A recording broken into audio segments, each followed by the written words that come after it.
Assalamualaikum warahmatullahi wabarakatuh. Alhamdulillahi rabbil alamin. Alladhi ahyana ba'da ma amatana wa ilayhi nusyur. Alhamdulillahi alladhi faddalana ala kathirin min ibadihi almu'minin. Allahumma salli wa sallim wa barik ala abdika wa rasulika nabiyyina Muhammad wa ala alihi wa sahbihi ajma'in. Rabbina billahi rabba wa bil islami dina wa bi Muhammadin sallallahu alaihi wasallam nabiyya. Allahumma anfa'na bima 'allamtana wa 'allimna ma yanfa'una wa zidna ilma. Allahumma ij'alna min ahli al-Qur'an alladhina hum ahluka wa khassatuka ya rabbal alamin. Alhamdulillah, Bapak, Ibu-ibu, ikhwani kaum muslimin, muslimat, jamaah Masjid Miftahul Khair yang sama-sama mengharapkan ampunan dan kasih sayang Allah Subhanahu wa taala. Di pagi yang mulia ini alhamdulillah kita akan mengkaji lanjutan dari kitab Umdatul Ahkam. Kitab Umdatul Ahkam, satu kitab hadis yang mengumpulkan pokok-pokok dari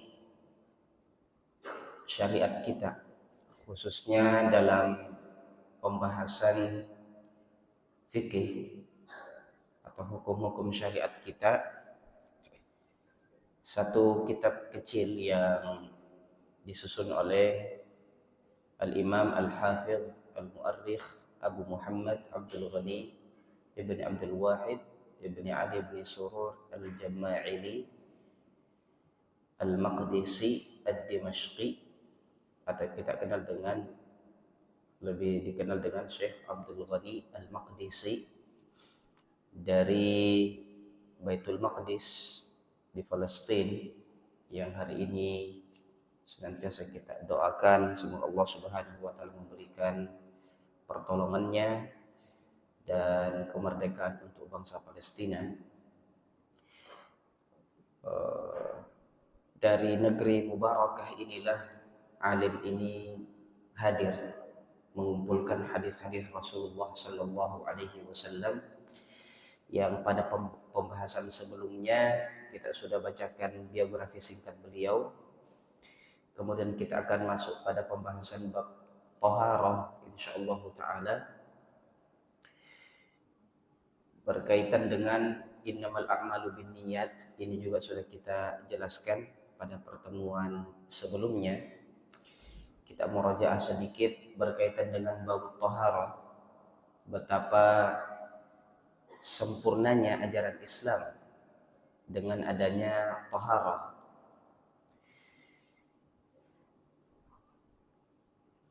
Kitab fikih apapun, dalam mazhab apapun, pasti memulai pembahasannya dengan taharah, karena ini awal dari semua lanjutan ibadah.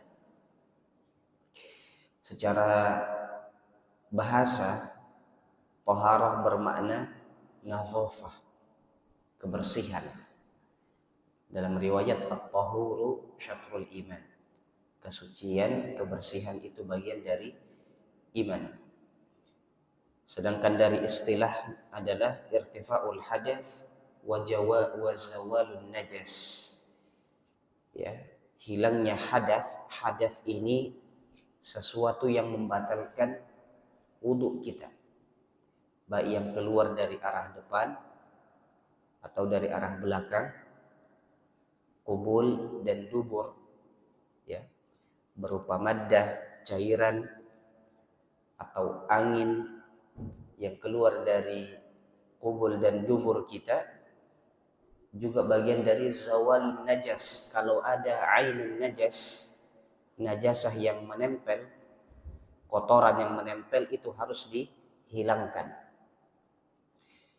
Bisa saja wudunya tidak batal, tapi ada najasah, maka kesempurnaan kebersihan dalam Islam itu fisiknya, non fisiknya juga diperhatikan. Ini yang kita kenal dengan keindahan ya Islam dalam taharah.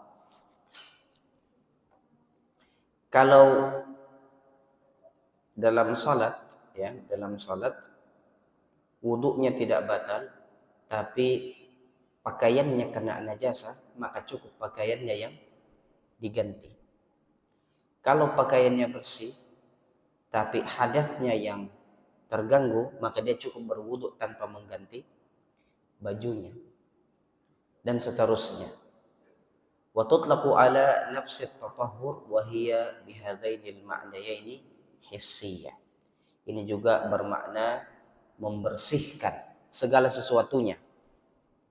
Di awal-awal Islam, Allah Subhanahu wa taala memesankan walibasaka fatahhir. Nah, warrujza fahjur. Wa thiyabaka fatahhir warrujza fahjur. Dan thiyab, pakaianmu bersihkan. Nah, ini bagian dari kesempurnaan Islam. Sejak awal menjadi qiyam wal mabadi' di antara ayat-ayat yang pertama kali turun tentang kebersihan. Juga membahas tentang taharah ma'nawiyah, kebersihan yang sifatnya ma'nawi, seperti taharatul aqidah, kebersihan akidah kita, al-akhlaq wal a'mal, akhlak dan amal. Wa min hadza qauluhu ta'ala khudh min amwalihim shadaqatan tutahhiruhum wa tuzakkihim biha. Di antara perintah Allah Subhanahu wa taala dalam Al-Qur'an kepada pemerintahan Islam, ambil sebagian harta dari mereka sebagai bentuk sedekah, ya. Tutahhiruhum, kalian mensucikannya, wa tuzakkihim, memberikan tazkiyah, kebersihan jiwa kepada mereka. Sementara maknawi yang lain dari segi akidah, Allah katakan innamal musyrikuna najas. Sesungguhnya orang-orang musyrik itu najis. Ya, dari segi hissi, dari segi maknawi, bukan dari segi hissinya, bukan fisik orangnya, tapi akidahnya, kepercayaannya yang sifatnya maknawi itu adalah najasah di sana. Nah, ini rekan-rekan sekalian, jamaah yang dimuliakan Allah Subhanahu wa taala, berkaitan dengan pengertian taharah. Wa qad bada al-musannifuna fil fiqh wa ahaditsil ahkam kutubahum bit taharah. Semua penyusun kitab fikih, hadis yang berkaitan dengan hukum-hukum menyusun buku mereka dari bab taharah. Li'annaha miftahus shalah allati hiya akidu arkanil Islam ba'da syahadatain. Karena wudu inilah kunci seseorang melaksanakan salat yang merupakan rukun yang paling utama setelah dua kalimat syahadat. Fala salata illa bitahurin, maka tidak ada salat kecuali dengan bersuci. Nah, kita sudah bahas alhamdulillah materi pertama tentang innamal a'malu binniyat. Kemudian kita lanjut pada pembahasan syarat dari pelaksanaan salat. Ya. Dalam hadis ini Nabi SAW mengatakan la yaqbalullahu salata ahadikum idza ahdatha hatta yatawadda. Diriwayatkan oleh Abu Hurairah radhiyallahu anhu, sahabat yang mulia, masuk Islam kemudian hijrah ke Madinah, tidak punya keluarga di Madinah. Ini Abu Hurairah kasihan santri. Ya, santri pergi mondok di masjidnya Nabi sallallahu alaihi wasallam dan tidak ada keluarganya di Madinah. Dia Ad-Dausi, dari Bani Daus, kabilah Daus, itu dari Makkah ke arah selatan, ke arah Yaman kampungnya. Pergi ke Madinah di utara, tidak ada keluarganya. Maka Nabi SAW menempatkannya pada suffah. Kita kenal ada istilah di zaman Nabi, Ahlus Suffah. Ahlus Suffah ini sahabat yang hijrah ke Madinah dan tidak mendapatkan tempat. Kalau di awal-awal hijrah mereka berbagi, ya kan? Tapi semakin banyak yang hijrah, tidak banyak. Maka Nabi membuat suffah, ya, semacam guest house di masjidnya di bagian belakang. Dulu masih menghadap, ya. Nabi SAW memberikan satu tempat untuk orang-orang yang tidak punya rumah di Madinah. Salah satu yang tinggal di Suffah, bahkan menjadi ketua kelasnya, adalah Abu Hurairah radhiyallahu anhu. Nah, ini sahabat yang mulia, sahabat yang paling banyak meriwayatkan hadis. Yang paling banyak meriwayatkan hadis. Kenapa? Dia ikuti semua perjalanan Rasulullah sallallahu alaihi wasallam di Madinah. Dalam riwayat beliau menghafal, menukilkan, menyampaikan kurang lebih 5.347 atau 5.374 hadis. Jadi tidak heran kalau kita belajar sering mendengar an Abi Hurairah, ya.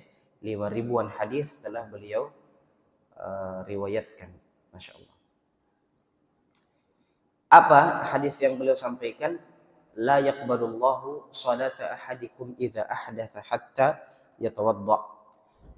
Allah tidak menerima salat seseorang di antara kalian apabila dia berhadas sampai dia berwudu.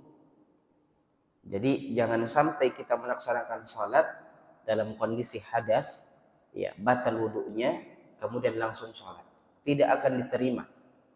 Meskipun salatnya sempurna, meskipun salatnya berada di Masjidil Haram, di Masjid Nabawi, di masjid-masjid yang utama itu, kalau tidak ada wudunya, maka tidak diterima salat.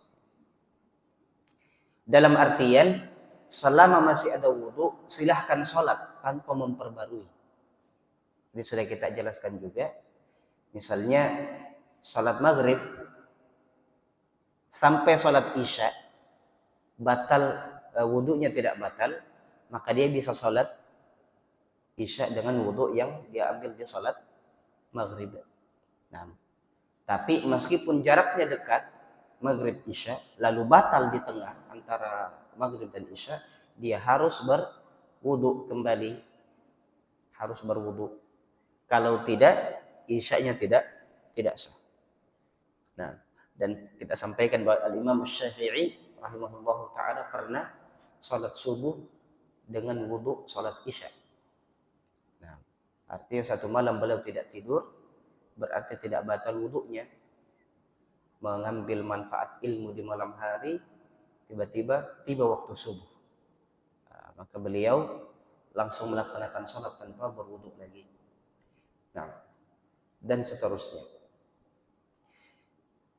Kemudian jamaah yang dimuliakan Allah Subhanahu wa taala, di hadis yang ketiga membahas tentang wailun lil aqabi minan nar.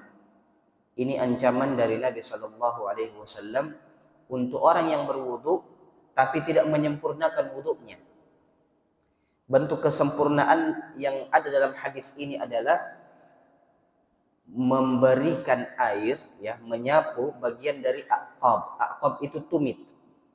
Jadi kalau kita lihat tumit bagian belakang yang tidak disiplin wudunya, kadang cuma punggung kakinya saja yang diberikan air. Nah, kita perhatikan khususnya anak-anak kita, adik-adik kita, ketika berwudu dilatih sampai ke tumit kakinya, ya, sampai ke tumit belakangnya dipastikan. Ancamannya luar biasa. Semoga Allah menjaga kita semua terancam terkena api neraka. Ya, wailun lil aqabi minan nar. Kecelakaan bagi tumit yang tidak kena air, terancam dengan nerakanya Allah Subhanahu wa taala. Tentu yang dibakar bukan cuma tumitnya saja, ya kan? Tapi ini bagian dari betapa Islam betul-betul memperhatikan kebersihan. Jadi bukan nerakanya yang kita berikan penekanan, ya, tapi begitulah cara Nabi Shallallahu Alaihi Wasallam dalam menegaskan pentingnya kebersihan ini dalam kehidupan seorang Muslim. Ini diriwayatkan oleh Abdullah bin Amr ibn al-As wa Abu Hurairah wa Aisyah radhiallahu anha. Jadi 3 sahabat meriwayatkan hadis yang sama. Abdullah bin Amr bin al-As, sahabat yang mulia, pernah dikirim menjadi gubernur Mesir. Ya, Nabi mengutus sebagai gubernur di Mesir. Kemudian Abu Hurairah kita jelaskan tadi, Aisyah Ummul Mukminin radhiyallahu anha, ibu kita semua. Orang yang mengetahui banyak hadis-hadis yang berkaitan dengan kehidupan rumah tangga, yang apa yang terjadi di dalam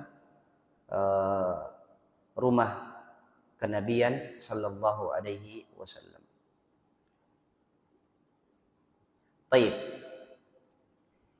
Abu Hurairah, hadis yang keempat, mengatakan, anna Nabiy sallallahu alaihi wasallam qala, "Idza tawadda'a ahadukum falyaj'al fi anfihi ma'an, thumma liyantathir. Wa man istajmara falyutir, wa idza istayqadha ahadukum min nawmihi falyaghsil yadayhi qabla an yudkhilahuma fil ina'i thalathan. Fa inna ahadakum la yadri ayna batat yaduhu. Fi lafdhin li Muslim falyastanshiq biman khiraihi min al-ma' wa fi lafdhin man tawadda'a falyastanshiq." Dari Abu Hurairah mengatakan, Nabi SAW bersabda, apabila seseorang di antara kalian berwudu, maka hendaknya dia memasukkan air ke dalam hidungnya. Masukkan air ke dalam hidung. Tsumma liyantathir, kemudian dikeluarkan dengan membersihkan hidungnya, dikeluarkan air. Nah, ini jamaah sekalian, penguatan tentang detail wudu sampai air ini harus dihirup masuk ke dalam hidung. Jadi bukan sekedar dicuci luarnya saja atau bagian lubangnya saja, tapi betul-betul dimasukkan ke dalam hidung, dihirup. Apa bukti dihirup? Harus dikeluarkan dengan keras. Liyantathir, ya, dikeluarkan. Wa man istajmara falyutir. Siapa yang setelah buang air besar dan tidak ada air, maka dia bersihkan dengan istijmar, yaitu menggunakan batu-batu kecil, ya. Batu harus dengan jumlah yang ganjil. Jumlah batunya apa? Ganjil. Nah, kita sekarang coba bayangkan perjalanan manusia di daerah yang sedikit airnya, di padang pasir misalnya. Maka Islam memberikan solusi. Tidak ada air, maka sebelum buang air besar khususnya, atau buang air kecil sekalipun, cari batu dulu. Ya, bukan batu besar ya, batu-batu, bukan juga hasal, batu kecil, batu ukuran standar. Dipastikan jumlahnya witr, yaitu ganjil. 1, kalau dirasa cukup 1 untuk buang air kecil, atau 3, atau 5, atau 7, dan seterusnya.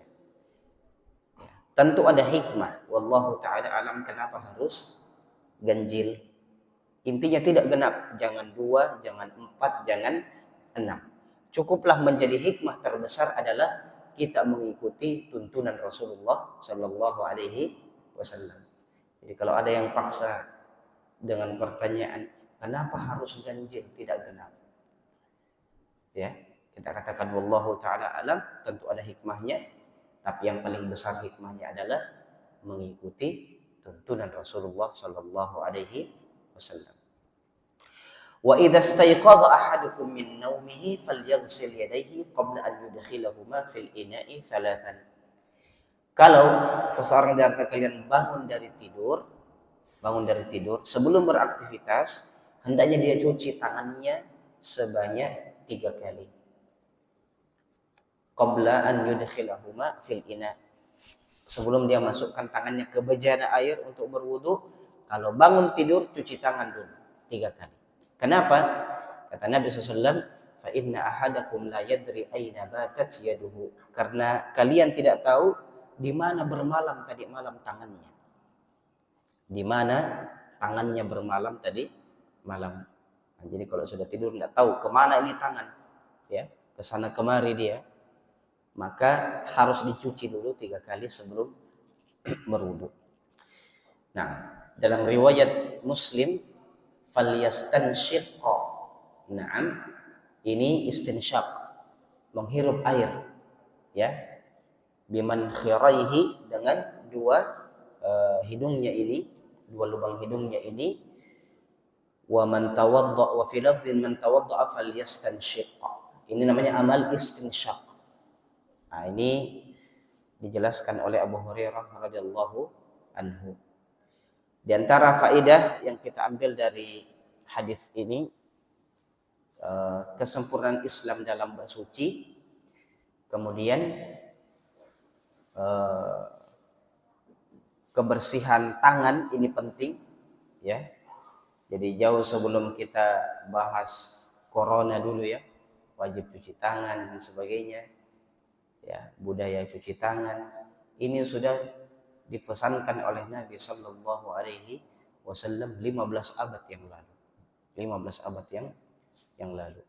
Nah, yang kelima tentang keindahan, ya, Islam, tentang kesucian, dari Abu Hurairah lagi radhiyallahu anhu mengatakan bahwa Nabi SAW bersabda, la yabulanna ahadukum fil ma'id daim alladhi la yajri thumma yaghtasil fihi. Janganlah seseorang di antara kalian buang air kecil di air yang tidak mengalir. Airnya tetap di situ saja. Jangan buang air di situ kemudian airnya dipakai mandi. Airnya dipakai mandi. Misalnya di sebuah kawasan ada kumpulan air, ada genangan air, dipastikan kalau airnya tidak mengalir, ada hujan misalnya, ya, ada kolam kecil, kalau dia tidak mengalir, maka jangan ada yang mandi di situ sambil buang air kecil, atau jangan buang air kecil di situ karena mungkin orang akan mengambil airnya. Ada pembangunan dulu, kalau sudah buat pondasi itu kan sudah bentuk mangkok, Pak, ya, sudah persegi. Kalau hujan itu menjadi tada hujan, ada air tergenang di situ, ya, lebih 2 kullah, ya, bisa dipakai bersuci, bisa dipakai mandi besar, berwudu, ya. Jangan sampai ada yang masuk ke dalam situ atau buang air di situ kalau memang pemanfaatannya untuk bersuci. Dalam riwayat Muslim, la yaghtasil ahadukum fil ma'id daim wa huwa junub. Janganlah seseorang mandi besar, ya, di dalam air yang tidak mengalir. Berbeda kalau dia sungai misalnya, ini bisa kita nyemplung ke dalamnya. Tapi kalau kolam kecil, ya, dan tidak mengalir, maka jangan ada yang buang air di situ. Nah, ini diantara keindahan dan kesempurnaan kebersihan di dalam Islam. Kolam renang misalnya, kolam renang di zaman modern hari ini, itu dipastikan apakah kolam renangnya airnya mengalir atau airnya menetap di situ dan nanti diganti. Biasanya bagaimana jamaah sekalian? Biasanya airnya diputar-putar saja kan, sampai beberapa hari baru diganti.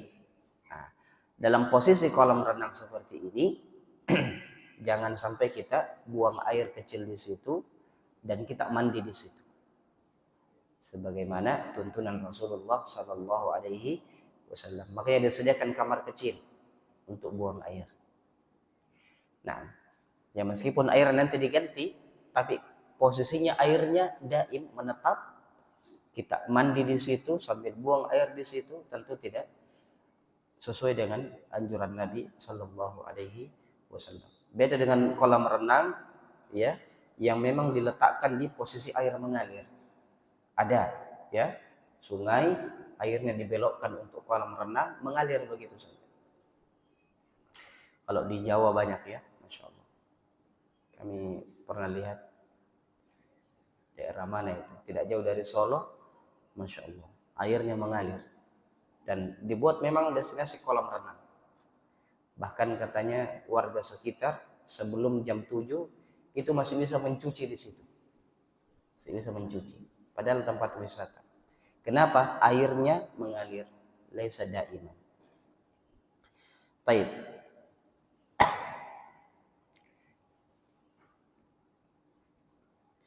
Hadis ke-6 tentang kesempurnaan Islam dalam kesucian. Abu Hurairah radhiyallahu anhu mengabarkan bahwa Nabi sallallahu alaihi wasallam bersabda, "Idza syaribal kalbu fi ina'i ahadikum falyaghsilhu sab'an wa li muslimin ulahunna biturab." Nabi bersabda sallallahu alaihi wasallam, apabila seekor anjing, ada anjing yang minum dari tempat kalian, maka hendaknya tempat tersebut dicuci sebanyak 7 kali. Pertamanya dengan tanah. Dalam riwayat Muslim, pertamanya dicuci dengan tanah. Dalam kehidupan kita, ya, di komplek misalnya, di beberapa kawasan banyak anjing berkeliaran. Kalau anjing itu menjilat, ya, tempat kita makan atau minum, ya, atau apa saja, sendal dan lain sebagainya, kalau dijilat, maka cara mensucikannya adalah dicuci 7 kali. Diawali dengan tanah. Mau pakai air, mau pakai sabun, silahkan. Tapi dibuktikan yang bisa menghilangkan jarathim atau apa istilahnya, ya, bakteri yang ada di liur anjing itu bisa hilang dengan tanah. Ini sudah dibuktikan dengan ilmu kedokteran kita, dan Nabi SAW menyampaikannya 15 abad yang lalu. Nah, subhanallah, kalau dalam contoh kasus dijilat oleh anjing, kita ambil tanah, dicuci dengan tanah dulu, dibersihkan dengan tanah, baru dengan air. Kalau mau ditambah sabun itu silahkan. 7 kali.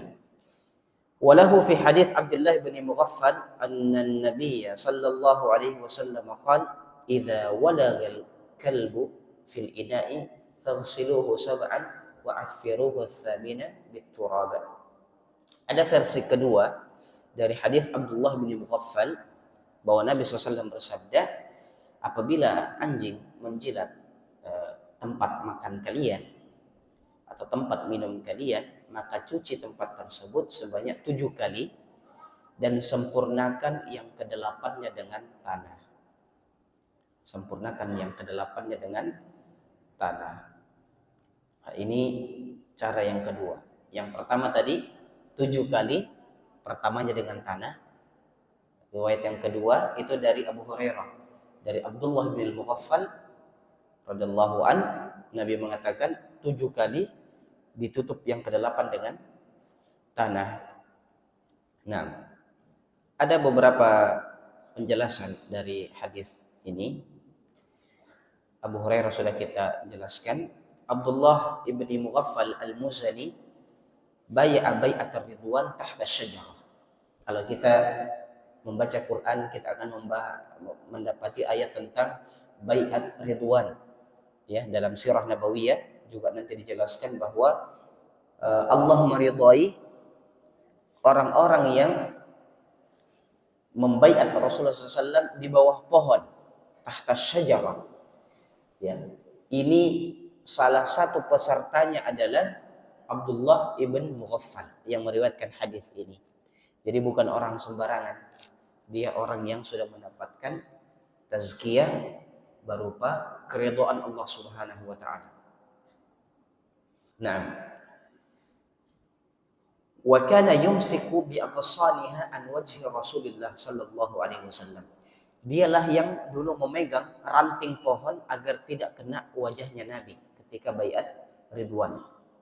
Wa huwa ahadul fuqaha al-asyarah alladzina ba'athahum Umar ibn Khattab liyufaqihu an-nasa bil Basrah. Beliau satu dari 10 ahli fikih yang diutus oleh Umar bin Khattab ke negeri Irak, ke Basrah. Jadi Umar pernah mengirim 10 ahli fikih untuk mengajar kaum muslimin yang ada di Irak. Jadi satu dari 10 tim dakwah dari Madinah ini adalah Abdullah ibn Mughaffal. Mata fiha sanatis aw khamsin. Beliau diwafatkan Allah Subhanahu wa taala di tempat tugasnya di Basrah tahun 59 Hijriah. Hadis ini jamaah sekalian memberikan penguatan tentang bagaimana cara kita membersihkan najasah anjing, ya, dari liur anjing. Di antara faidah yang bisa kita dapat adalah lu'abul kalb ay riquhu najas. Liur anjing itu najas. Ini penting untuk kita kuatkan.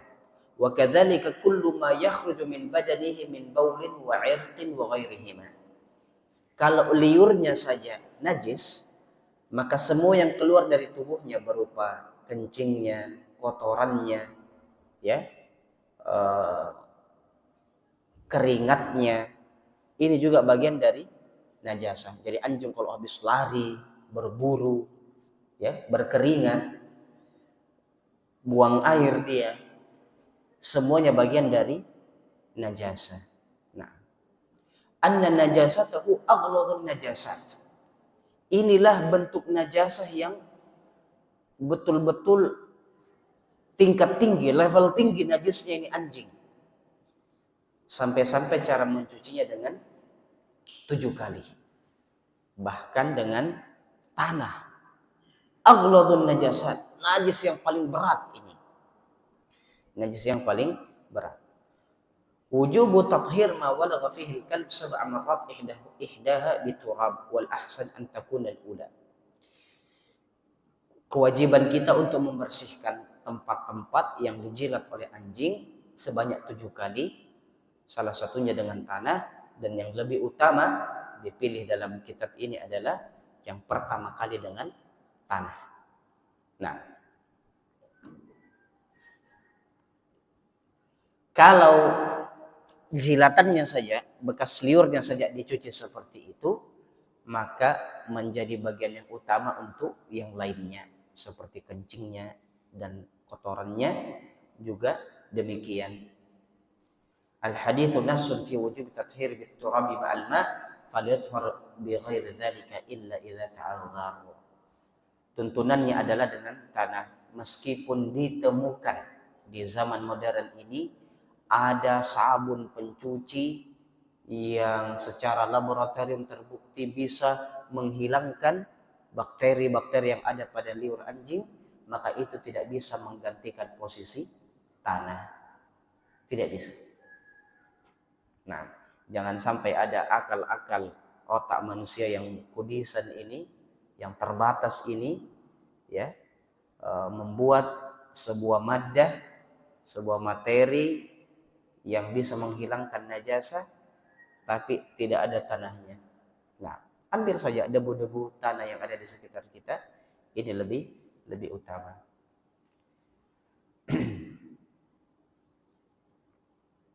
Itsbatu ayat min ayatin Nabi sallallahu alaihi wasallam adalla ala sidqihi wa sihhati ma ja'a bihi haitsu athbata at-tibb al-hadits ghalza najasatu lu'abil kalb wa ma yashtamilu alaihi min amrad. Ini sebuah pembuktian, ya, tentang kebenaran Rasulullah sallallahu alaihi wasallam di zaman belum berkembang ilmu kedokteran, tapi beliau sudah bisa memberikan penjelasan berdasarkan tuntunan Allah Subhanahu wa taala, wa ma yantiqu 'anil hawa in huwa illa wahyun yuha. Nabi tidak pernah mengucap sesuatu kecuali atas tuntunan wahyu, dan di zaman modern sudah membuktikan hal tersebut.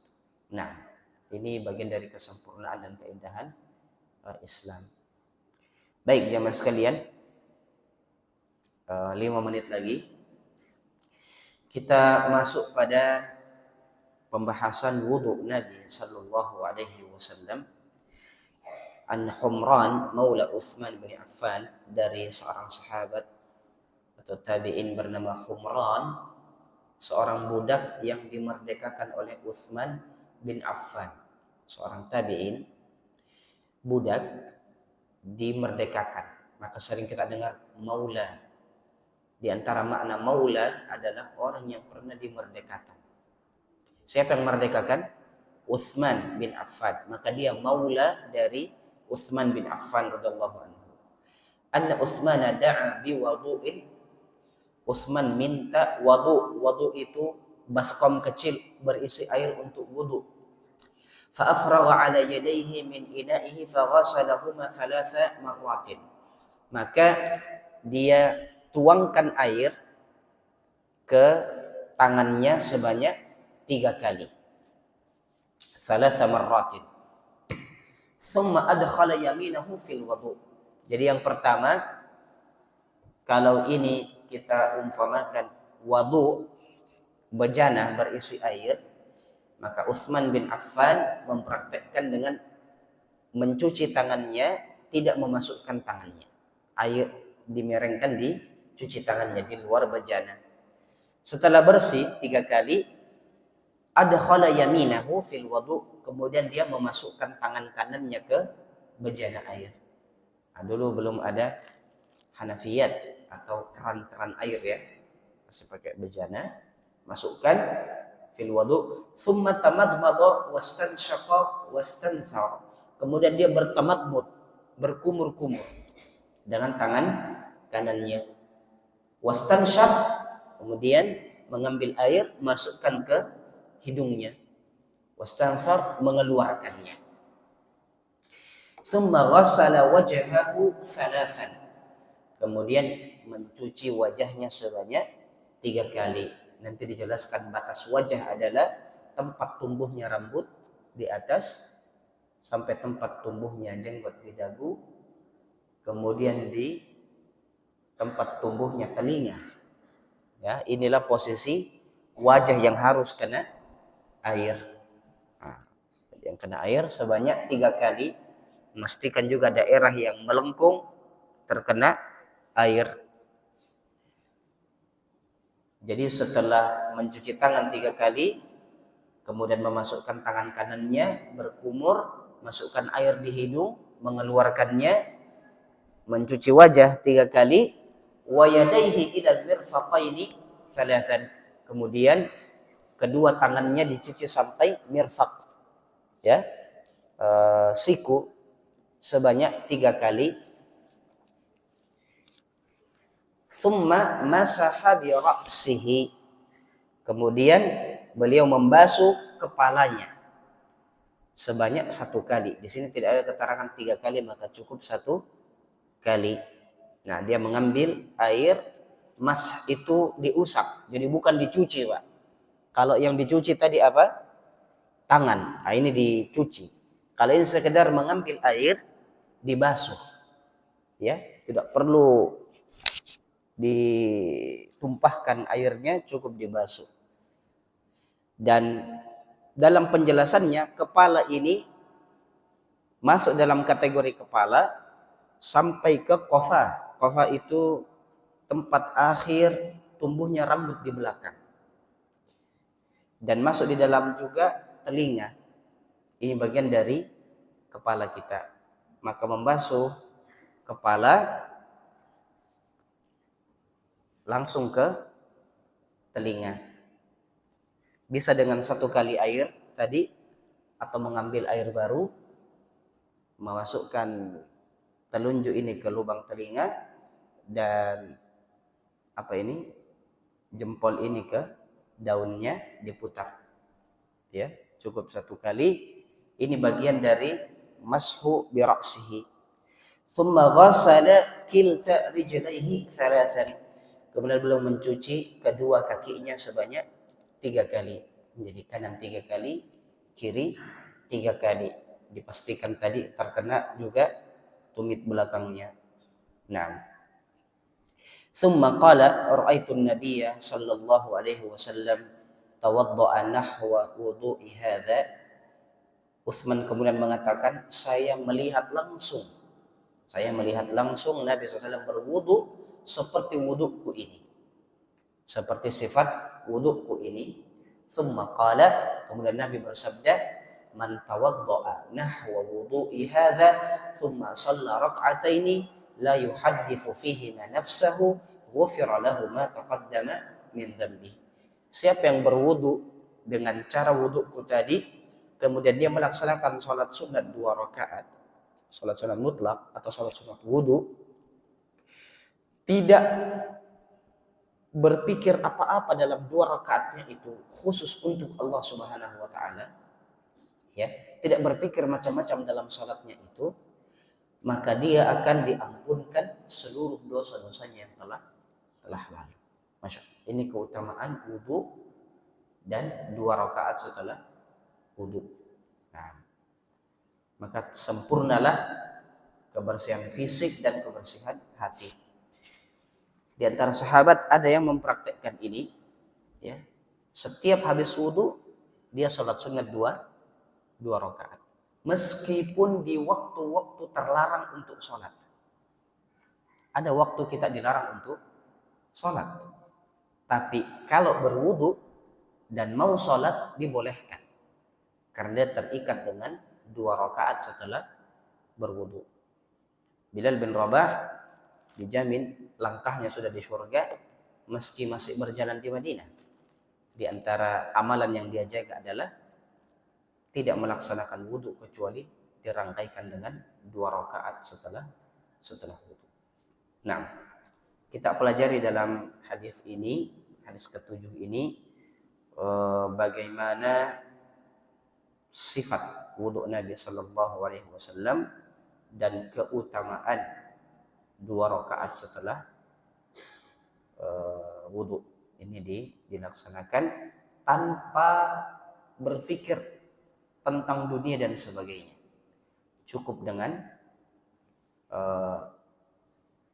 mengikhlaskan 2 rakaat tersebut untuk Allah Subhanahu wa taala. Saya tutup jamaah sekalian dengan hadis terakhir ini pada pagi hari ini dari Amr bin Yahya Al-Mazini, dari bapaknya. Beliau berkata, saya melihat Amr bin Abil Hasan sa'ala Abdullah bin Zaid an wudu'i Rasulillah sallallahu alaihi wasallam. Kita masuk ke zamannya Amr bin Yahya Al-Mazini, seorang tabi'ut tabi'in. Jadi tabi'ut tabi'in bertanya kepada Amr bin Abi Hasan, salah seorang tabi'in, bertanya tentang wudu'nya Rasulullah sallallahu alaihi wasallam. Fada'a bi taurin min ma'in fatawadda'a lahum wudu'a Rasulillah sallallahu alaihi wasallam. Maka Abdullah bin Zaid bertanya, mencontohkan bagaimana wudu'nya Rasulullah sallallahu alaihi wasallam. Maka beliau minta taur seperti bejana air juga. Kemudian tawadda'a lahum, mempraktekkan, memperlihatkan kepada para tabi'ut tabi'in ini, para tabi'in ini, bagaimana wudu'nya Nabi sallallahu alaihi wasallam. Fa akfa'a ala yadihi min at-tauri fa ghassala yadihi thalathan. Maka dia mencuci telapak tangannya, mencuci tangannya sebanyak 3 kali. Thumma adkhala yadahu fit tauri famadmada wastanshaqa wastanthar. Sama tadi seperti Utsman, dicuci dulu kemudian dimasukkan ke dalam bejana. Tangan kanannya tamadmud, berkumur-kumur, ya, wastanshaq, masukkan ke hidung, wastanthar, dikeluarkan sebanyak 3 kali. Thumma adkhala yadahu faghasala wajhahu thalathan. Masukkan lagi tangannya kemudian membasuh mencuci apa? Ghasala dalam bahasa Arab ghasala itu mencuci. Ya, betul-betul pakai air. Tidak sekedar dibasuh. 3 kali. Thumma adkhala yadahu fit tawri faghasala yadayhi marrataini ila al-mirfaqaini. Kemudian masukkan lagi ke bejana air, mencuci tangan kanannya 3 kali, tangan kirinya 3 kali sampai di mirfaq, di siku. Thumma adkhala yadahu fit tawri famasaha ra'sahu fa aqbala bihima wa adbara marratan wahidah. Di sini keterangannya. Masukkan lagi tangan ke air, kemudian membasuh kepalanya, aqbala bihima dari belakang aqbala, dia ke depan, wa adbara, kemudian ke belakang lagi, ya, marratan wahidah, satu kali. Nah, jadi cukup dibasuh kepalanya dari belakang, dari tempat tumbuhnya rambut ini sampai ke depan, kemudian ke belakang, kemudian telinga karena bagian dari kepala. Atau bisa juga dalam keterangan para ulama mengambil air baru untuk mencuci telinganya. Tsumma ghassala rijlaihi, kemudian dia mencuci kakinya, kedua kakinya. Bada'a bi muqaddami ra'si hatta dhahaba bihima ila qafah. Dalam riwayat yang lain juga dikatakan dari depan ke belakang. Tsumma raddahuma hatta raja'a ila al-makan alladhi bada'a minhu, kemudian ke depan lagi. Wa fi riwayah atana Rasulullah sallallahu alaihi wasallam fa akhrajna lahu ma'an fi taurin min sufrin. Kemudian dalam riwayat Nabi SAW datang minta berwudu, maka kami keluarkan untuk beliau bejana air dari kuningan. Nah, ini beberapa keterangan jamaah sekalian. Amr bin Yahya thiqah, asarat tabi'in wa lam yathbut annahu ra'a ahadan min as-sahabah. Ini Amr bin Yahya dari tabi'in tapi tidak pernah melihat sahabat. Jadi sudah meninggal semua sahabat Nabi, baru Amr bin Yahya ini belajar. Nah, Amr bin Yahya Abi Hasan Al-Mazini thiqah min at-tabi'in, ya, masyaallah. Amr bin Abi Hasan Al-Ansari Al-Mazini min as-sahabah. Jadi 3 tingkatan ini, Pak. Tabi'in ke sahabat. Masya Allah, ini memberikan pelajaran bagaimana talaqi ilmu itu lintas generasi. Dan cara belajar yang baik adalah kita mempraktekkan. Memperlihatkan. Terkadang anak-anak kalau belajar wudu, ya, sudah belajar di sekolah, sudah pulang ke rumah, kalau tidak pakai keran, kadang kita ambil gayung, tuangkan air, cuci mukanya, ya kan? Diperintah-perintah anak-anak, cuci tangannya, cuci kepalanya, cuci telinganya, sampai sini. Itu juga bagus, tapi yang diajarkan para sahabat adalah mereka melihat langsung prakteknya. Nah, ini diantara metode yang bisa kita gunakan. Bagaimana zaman sahabat, tabi'in, tabi'in belajar taharah itu langsung dengan prakteknya. Bahkan minta didatangkan airnya, dia langsung perlihatkan. Alhamdulillah, di zaman kita sudah banyak media yang bisa kita lihat. Tentu hadis ini kami sampaikan nasnya seperti ini. Belum dimasukkan dalam paparan bagaimana pandangan mazhab-mazhab fikih. Ya kan? Ini utuhnya begini. Aslinya begini. Ya, nantilah para ulama fikih yang memberikan praktek, misalnya bagaimana kalau ibu-ibu di tempat wudhu luar, ya kan? Bagaimana dengan yang panjang rambutnya? Maka yang dipastikan terkena air adalah bashar, kulit kepalanya. Ya, tidak mesti semua rambutnya harus disapu dengan air, karena ada juga orang tidak ada rambutnya. Ya, tidak ada rambutnya. Jadi membasuh kulit kepalanya. Nah, ada yang mengatakan ya ini sudah masuk ke perbandingan mazhab, ya cukup diusap satu kali saja, tidak usah semua, sebagian saja. Nah, biraqsihi, ini permasalahan pada huruf ba. Ba ini bermakna sebagian, al-ba'du, sampai ada dalam pandangan mazhab cukup apa? 3 helai atau bagian depannya saja. Ya. Yang penting sudah masuk pada pembahasan masaha biraqsihi. Tapi kalau melihat yang sempurna, bagaimana Nabi berwudu, posisinya ada pada hadis yang kita sampaikan tadi. Wallahu taala alam, jamaah yang dimuliakan Allah Subhanahu wa taala. Idealnya memang kita ke tempat wudu, ya, dan kita lihat bagaimana proses wudunya. Tapi insyaallah taala bisa kita nanti ambil waktu di pertemuan berikutnya, ya. Insyaallah taala masing-masing melihat bagaimana wudunya Nabi sallallahu alaihi wasallam. Kami tidak masuk pada perbedaan pandangan mazhab tertentu, bagaimana di Syafi'i, bagaimana di Hambali dan seterusnya. Tapi kita menyampaikan materi dari hadis Nabi sallallahu alaihi wasallam. Terima kasih jemaah sekalian atas waktu yang diberikan. Sekiranya ada yang didiskusikan, ditanyakan, kami persilakan. Kalau tidak ada, kita cukupkan sampai di sini. Baik, mungkin ada jemaah? Ya. Kuku ya? Iya. Baik. Kalau kuku ini sudah masuk pada pembahasan sunanul fitrah. Dia tidak masuk di taharah. Dia masuk di sunanul fitrah. Sunnah-sunnah fitrah. Ada 5. Yang pertama itu khitan. Ini fitrah yang pertama, khitan. Kemudian qassus syarib, memendekkan atau merapikan kumis, jangan seperti korden. Ya, kalau mau minum harus dibuka dulu, dirapikan. Kemudian taklimul azafir, memotong kuku, ya. Nabtul ibd, mencabut bulu ketiak, ini harus bersih. Kemudian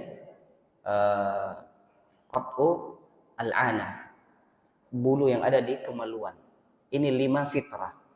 Satu diantaranya adalah memotong kuku. Maka kalau ada yang panjang, Nabi kasih kesempatan 40 hari. Jadi ada diskon yang mau panjangkan bulu ketiaknya, kemaluannya, kumisnya, kukunya tidak lebih dari 40 hari. Nah, ini bagian dari fitrah. Kalaupun ada tanah, maka ini sudah bagian dari semakin mudah kalau sudah pendek, ya, sudah pendek. Dipastikan termasuk kadang ada hiasan-hiasan di kuku berbentuk warna dan sebagainya, dipastikan itu mengenai air, terkena air, dibersihkan. Tidak hanya di kuku, ada ibu-ibu tanya, bagaimana dengan make up saya, Ustaz? Ya kalau wudhu harus habis, ya, make up jadi hilangkan dulu, nanti habis wudhu baru pakai make up lagi. Nah, tanah, kotoran, sebagainya, khususnya di kaki, ya, kaki itu di jempol itu dibersihkan semua, bagian dari kesempurnaan wudhu kita. Intinya air masuk ke sela-sela. Maka di antara sunnah wudhu adalah ketika mencuci itu di sela-selanya ini dipastikan, termasuk di kaki, kuku, ya, dan seterusnya. Wallahu taala a'lam. Nah, ada lagi? Ya, salam. Nah.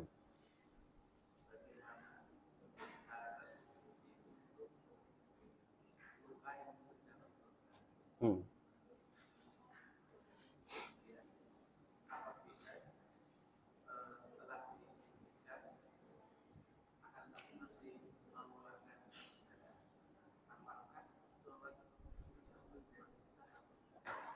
Iya.